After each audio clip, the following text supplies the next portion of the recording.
আসসালামু আলাইকুম। একটা তেলাপিয়া ছাড়ছিল পুকুরে, একটা না কয়েকটা আর কি, 4-5টার মতো তেলাপিয়া ছাড়া হয়েছিল।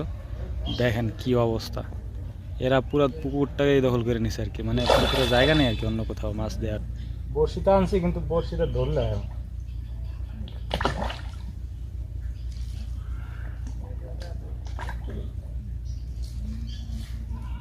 আমার বাপেরে নিষেধ করছিলাম এই মাছ ছাড়ার জন্য।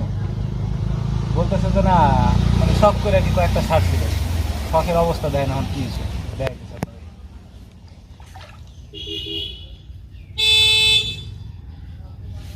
তো আসতে হয়ে যেতেছে, বলে দাও হ্যাঁ।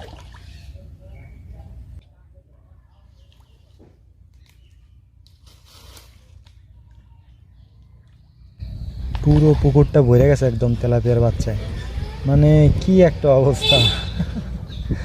এখন এইগুলারে বিনাশ করার জন্য এইগুলারে হচ্ছে গিয়ে মানে কি বলে এটা খাওয়ানোর জন্য কতগুলো চিতল মাছ দরকার।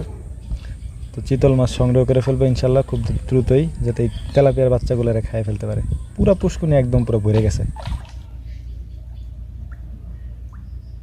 এই মাছ ধরার জন্য আমার বহুত কাঠখড় পোড়ানো লাগবে, কি লাগে না নিয়ে যায়।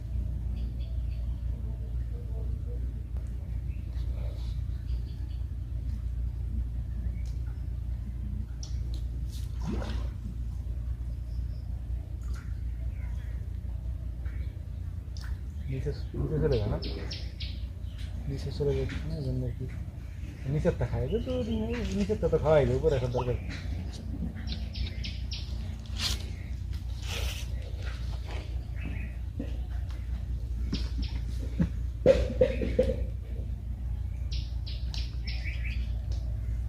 বসে দিলে সেই ধরনের মাছ ধরে দিবি।